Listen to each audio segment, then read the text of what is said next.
Independência ou morte? Neste ano de 2022, o Brasil comemora 200 anos da sua independência. A história relata que no dia 7 de setembro de 1822, às margens do rio Ipiranga, no estado de São Paulo, foi proclamada a independência do Brasil de Portugal. E esse grito tem ecoado até os nossos dias.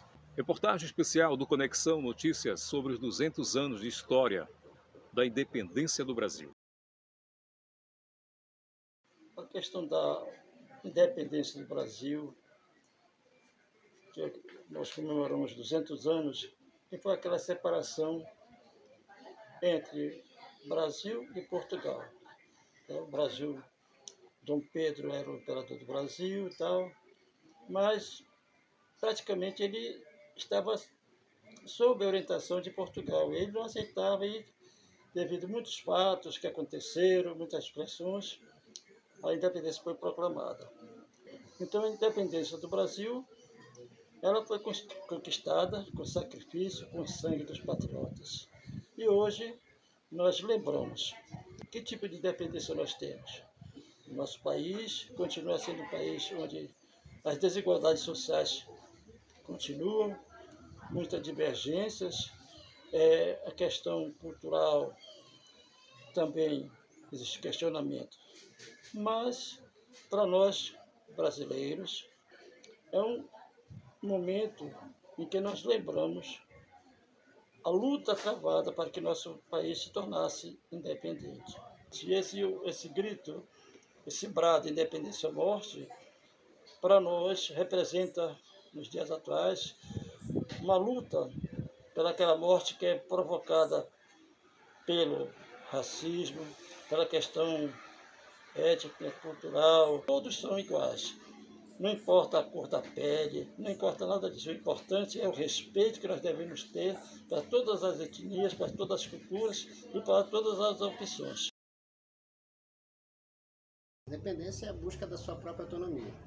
E até então, o Brasil em si, ele não tem a sua autonomia administrativa, política, econômica. O Brasil, até 1822, é território de Portugal. Esse processo que veio culminar com o 7 de setembro, temos vários fatos relevantes da história que a gente tem que elencar aqui. A começar pela questão da vinda de Dom João em 1808.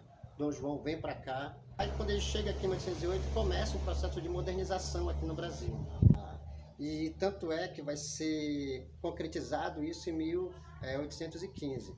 Quando o Brasil é levado ao Reino Unido, e quando o Brasil é levado ao Reino Unido, a sede do Império Português acaba sendo no próprio Brasil. Então, há esse processo de modernização se acelerando cada vez mais dentro do Brasil. Nós vamos ver que isso também vai ficar importante quando acontecer lá em Portugal a questão da Revolução do Porto. O que foi a Revolução do Porto? Foi um movimento provocado por uma elite que ficou em Portugal, pelo fato de estar passando por uma situação de economia baixa. Por quê? Como o Brasil é sede do governo, então toda a questão administrativa vem para onde? Vem para o Brasil. E aí, de uma certa forma, Portugal acaba enfraquecendo economicamente, já que os recursos estão tudo vindo aqui para o Brasil. Então, é provocada essa Revolução do Porto e vai forçar a ida de Dom João, isso lá no ano de 1821. Então, essa ida de Dom João também vai fazer com que a corte portuguesa, que aí vai começar um processo de uma monarquia constitucionalista, fazer com que não ficasse ninguém aqui. Dom João saiu daqui, mas deixou seu filho, que no caso foi Dom Pedro I, que depois vai virar Dom Pedro I. Até então ainda não é Dom Pedro, só vai virar depois da independência. O ano de 1822 começa bem conflituoso entre uma disputa entre portugueses e brasileiros, à margem do rio Ipiranga, depois de uma volta lá do Vale do Paraíba, voltando para a sede para a capital do Brasil da época, que no caso era Rio de Janeiro. Ele passa pela margem do rio Ipiranga com a sua comitiva. Nessa comitiva ele vai receber cartas vindas do José Bonifácio, da própria Leopoldina, né, que é a princesa da época da independência do Brasil. Ela não foi homogênea para todo mundo. Ela foi controlada por uma elite e aonde os interesses dessa elite acabou ficando.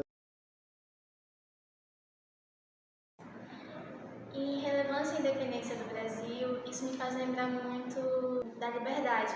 Através da independência, o Brasil conseguiu ser livre. Isso me faz lembrar da participação das mulheres também na independência. Elas tiveram um grande papel, incluindo as Três Marias, que são Maria Filipa, Maria Quitéria e Maria Leopoldina. Maria Quitéria se disfarçou de homem e participou de grandes decisões e batalhas também pela consolidação da independência. Filipa, ela comandou mulheres negras e indígenas em várias batalhas, atacando principalmente embarcações portuguesas. E Maria Leopoldina, esposa de Dom Pedro, ela foi quem assinou o decreto sobre a independência do Brasil. E através desse decreto, Dom Pedro declarou às margens do rio Ipiranga a independência do Brasil